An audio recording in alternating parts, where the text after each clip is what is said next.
Magandang hapon, Mr. President. Dalawa pong tanong ko. What have been your most difficult leadership challenges, and how do you cope with these challenges? You know, we have 2 years and 3 months and so many days left. Ito tiniisip ko. Siguro parang pinakamahirap more than anything, it's really the cost or the emotional cost on everybody else that is helping me in this route. I can go just outside my office, which they call the private office. No? Tapos yung one of my oldest staff members, oldest meaning hindi physical age, pero yung length of time that she's been with me, she has this calendar, yung old style calendar na pinupunit mo yung pahina. And it marks the number of days left. No? And parang the end of the day is marked by a joyous occasion for her when she has to remove, when she gets to remove one more page. When I look at my sister siguro, for instance, or even if I look at my nephews and nieces, parang bang the end of my term marks the beginning of normalcy in their lives. No? So, the question that is in my mind, no? Ako baka pwede pa akong go another 20 rounds of everything that has to deal with this job. But I don't think I'm prepared to sacrifice everybody else's lives. So, really, they're just I think there's a severe challenge it's that. Paano? I think I'm achieving something. I think we are achieving a lot of things. But there is tremendous emotional toil on those who really mean parang the best for you. Ayaw ko, baka yun ang vulnerability. I get affected by how all of these people who are really trying to do their bit in contributing to the efforts of transforming society have to pay just to be able to achieve it. Now, how do I cope with it? Siyempre, at the end of the day, no? Parang when you have a very complex problem, I have to be able to satisfy myself that I did everything I could. No, then I'm humble enough, I hope, no? To remember that at the end of the day, I talk to God. I talk to God, I pray to God, and say, and I'll share with you the prayer. No? I ask that we may be made instruments of His will, that we are able to create His kingdom here on earth, and the third is to shield us from our enemies. And a lot of times I'm calmed by that. Tapos may mga other physical things like, a lot of times hindi naman pwede sabihin everyday, pero I tend to listen to some music before I retire. In fact, I'm beginning to appreciate classical music these days. Kasi pag nakinig tayo ng mga current songs, I'm sure a lot of people here have heard of Adele, di ba? Tapos syempre CD, re-repeat mo. Kaya pag i-listen to Adele na on repeat, parang nakaka-depress afterwards. Parang nawawala yung uplifting moments. Or time to time, even something as simple as a meal, you share with some friends. Natuwa ka, nangiti ka. Sa time to time, may ability ka pa para makangiti ng konti. Okay na rin. So, and again, the challenges, when you look at it, it's really just a question of prioritizing. Will I spend most of my time answering the cottage industry of critics that has sprung up? Or, di ba? Parang follow Father Olagar's advice before. Wala sa debate, wala sa usapan, sa gawa na lang. No? And I tend to follow that advice. No? And why spend the time debating with somebody who never had an open mind? Why not just do what has to be done? Thank you. Dean Benviaje. Mr. President, you actually answered my first question already, but maybe the other question which I wanted to ask is, what more can the Ateneo do at this point for leaders like yourself? Well, I guess anybody in politics, no, and everybody who has the responsibility to do something, like any CEO in a corporation, will always have to produce the results yesterday. And there is a tendency for some, to look at too much on the details and forget the big picture. And those in academe will have that opportunity and the freedom to be able to look at the bigger picture and perhaps remind us that certain components will not be neglected while trying to achieve the day-to-day results that we're all hoping for. So, and when we want to, for instance, Yolanda, the School of Government, I think, is helping us somehow in our disaster risk reduction system and our response system is heavily dependent on the quality of a local government unit. And we had an experience now of, di ba? I'm trying to find the word to make it diplomatic. Pero basically, the backbone wasn't there. How do you replace that backbone instantly in the midst of a disaster? And that is, we learn something new with each event. And that is something that, how do you institutionalize all the necessary skills and even the development of such skills? And how do you institutionalize also the replacement in case that which is being counted upon is not, does not perform up to snuff? Thank you, Mr. President. Dean Diary. Good afternoon, Mr. President. Just two quick questions. Do you think Ateneans today are rising to the challenge of leadership? If yes, in what ways? If no, in what ways? And finally, how do you think young people should prepare themselves to be leaders in this country? Can I answer the second question first? No. My dad told me before kasi knowledge is power. And both of our parents encouraged us to read. Umpisa, syempre, like any other kids, they read us various fairy tales. No? Tapos we graduated to Classics Illustrated. Tapos we were encouraged to spend the excess of the allowance on buying books. Syempre ngayon, mas padali na. You have a laptop, you have access to the internet, you can ask any question you want and somehow somebody will propound an answer. Of course, yung challenges are different. Sa amin dati economics, how many books can you buy? Ngayon naman, you have all of the information. Your problem is which of this is garbage and which of this is useful. And of course, how do you overcome the first thing that first portion of information that you get, you have no basis to judge whether it's garbage or not. Okay? How do you prepare? First, you prepare yourself. Yeah. Second, and preparing yourself really has to have that open mind. I don't possess all of the truths. Yeah, I don't possess all of. I'm not the be-all and end-all of everything. That whole experience, humility has to be there. No, and I think I read it from that. The start of all knowledge begins with the simple statement: I don't know. When you start out with "I know everything," hanggang dyan ka na lang. No. Okay. Now, sorry. The first question was. Do you think Ateneans are rising to the challenges Yes, of leadership? Look at so many people. No? Yung my generation muna, si Chito Cruz with the NHA. No? Parang every time, they have the program na under informal settlers. Tapos yung housing for the poor to begin with. Every time there's a disaster, for instance, we now have a plan to move communities in danger 40 meters at least from the shoreline. Kasama lang naman siya doon, from scouting the land, to developing the land, to formulating yung amortization, to actually producing, to contracting, to finding the best technologies to put this in place as soon as possible. And he never came up to me and said, "Boss, hindi na namin kaya to." Amongst the things that he has produced for our many new reform, I think by August of last year, if I'm not mistaken, they actually completed between 51 to 52,000 housing units. Okay. Now, what does that do?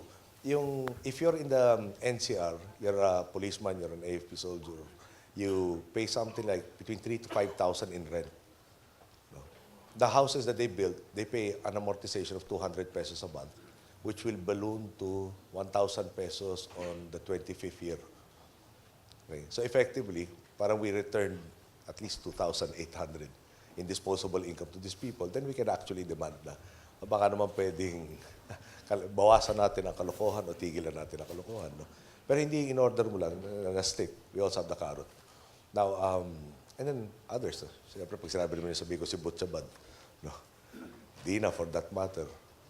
There were a lot that I went through in all these years, lalo na nasa opposition tayo, even now, no?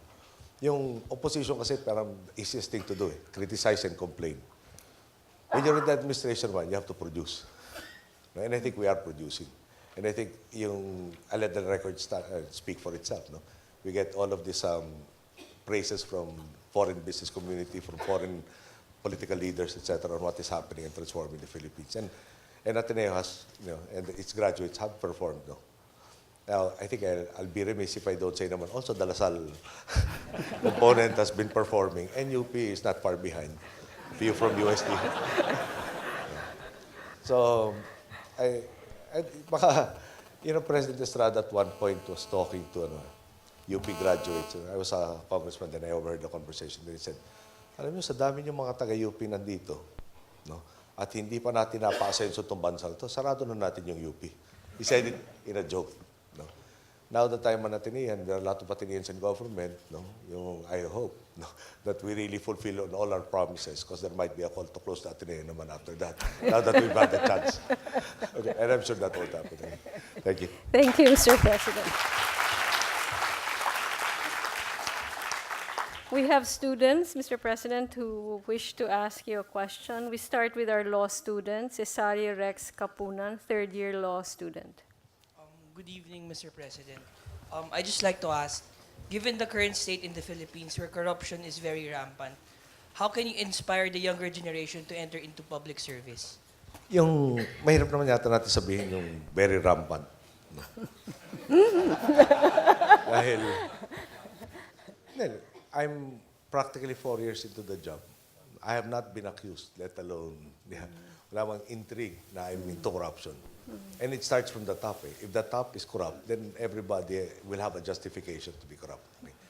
Now, kailangan ko naman sabihin, kaya naman ako kay Laila de Lima and others, the Ombudsman, etc., who have been filing the necessary cases. And we're awaiting adjudication record. But having said that, how do we inspire? Siguro let me throw the question back at you.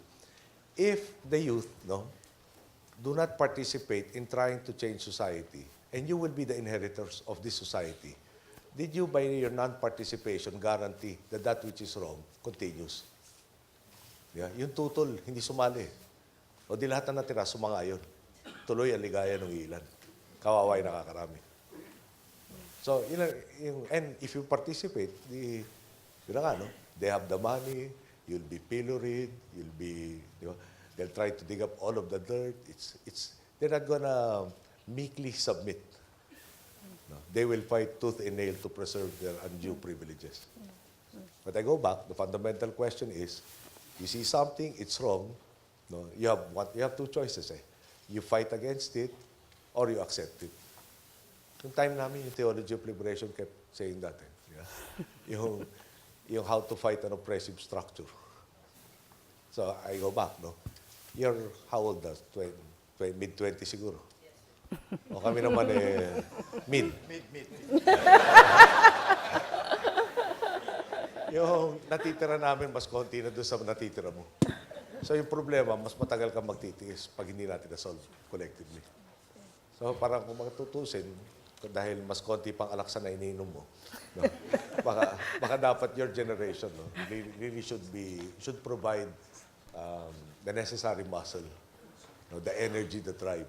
Because at the end of the day, you really will inherit that which is better or worse due to our collective efforts or lack of efforts.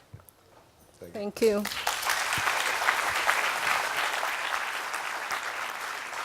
Dr. Connie Garcia from our School of Government. Good evening, Mr. President. My question is, now that PDAF has been abolished and distributed among line agencies, how can we ensure that legislators' interest for their respective districts will not put a strain on how these agencies will utilize and manage these funds, considering that each line agency has to go through budget hearings annually in Congress? Hindi naman PDAF does not necessarily become evil. Like any tool, a car can be useful to transport you from here to there. If you're a madman, you run over people, it can be bad. Okay? Pero wag na natin debatein yung PDAF or yung validity of PDAF. At the end of the day, I really believe that there should be an interaction between the three branches of government. Mahirap if I've learned anything, hindi pwedeng isang perspective lang on tackling a problem. Okay? For instance, when I was still in the legislature, an oft-repeated comment was, in Department of Agriculture has 1,000-something agriculturists. All of them, or about 98% of them, were headquartered in Quezon City. Wala namang sakahan sa Quezon City. No. So yung representative should be able to lobby and say, your funds are not being utilized properly, you should be deploying these agriculturists outside.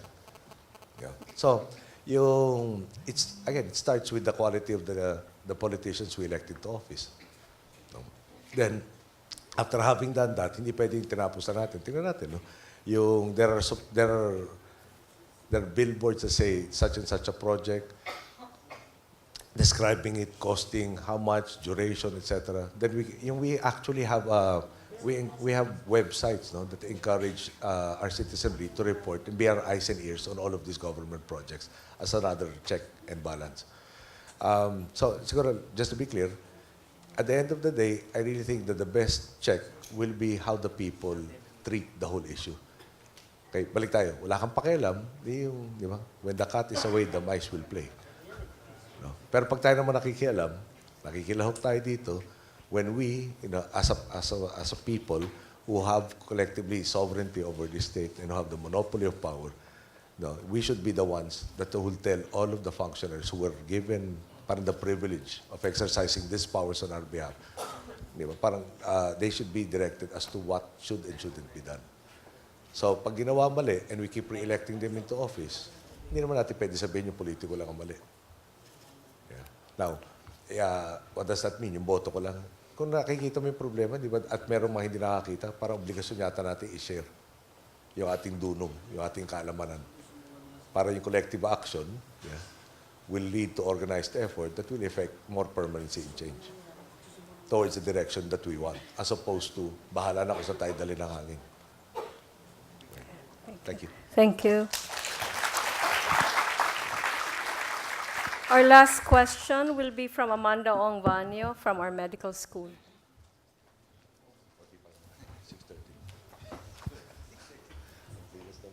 Good evening, Mr. President. Two questions.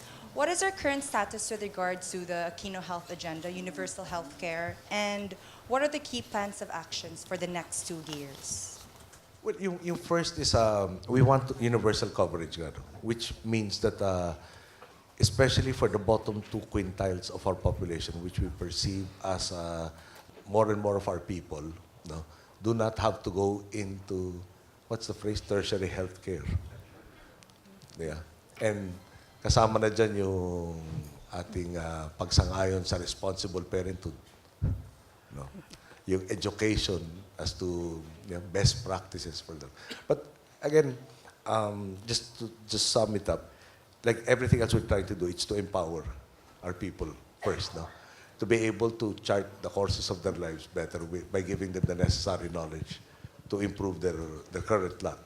And then after giving them the knowledge, to give them the wherewithal to be able to act on that knowledge that they already have imbibed. Okay. Now, tapos reforms ka everywhere. Meron pang some topics na hindi pa ako ready i-discuss tonight because I'm having certain things looked into that I'm not precisely happy with. Just as a sideline, a lot of my secretaries tell me that when I call them in on some matter or another, it feels like an orals defense.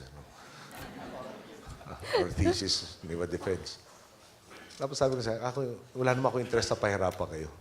Pero at the end of the day, I'm responsible for everything, and I hope you don't mind if I see certain things, then I point them out to you.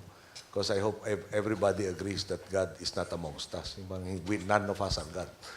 No? We really will benefit from collective action rather than individual assumptions of superiority of intellect. Okay, so, again, everything is geared towards those who have least in life. No? So that's why when we talk about inclusive growth, hindi yung mag-imbita ng investors, put up your factories. No? We talk about giving the necessary skills to people to be able to participate in these new investments that are coming in that set of factories. It means talking to industry, no, and to various businesses, asking them what will be your labor needs down the line, what skills should they possess. It talks about do you know that there were no meteorological degree programs in this country when we stepped in? Yeah. Para bang maraming OJT, then maraming mga masteral programs and doctorate programs, pero walang undergrad programs. Sabi ko, paano ka aabot sa masteral at doctorate kung wala kang undergrad degree? Fortunately, ngayon meron na. Okay. um, and so on and so forth. Siguro can I just reserve some of those other comments in my last SONA in 2015.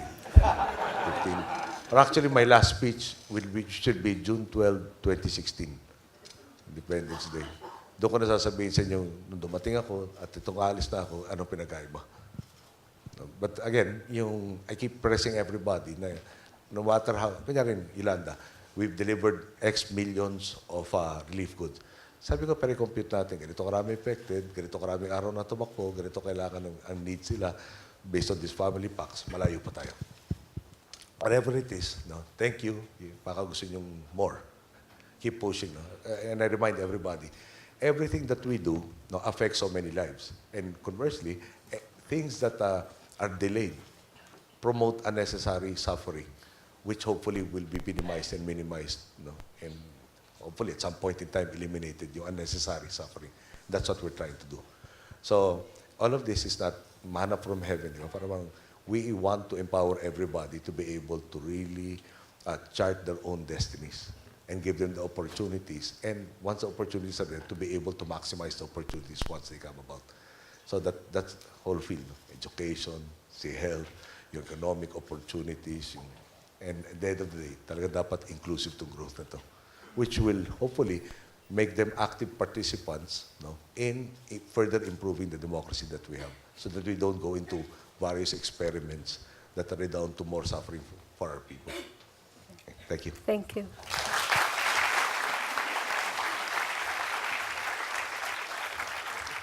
Thank you, Mr. President, for the speech and for gamely answering our questions. Thank you, Mr. President, and thank you, deans and students of the Ateneo Professional Schools.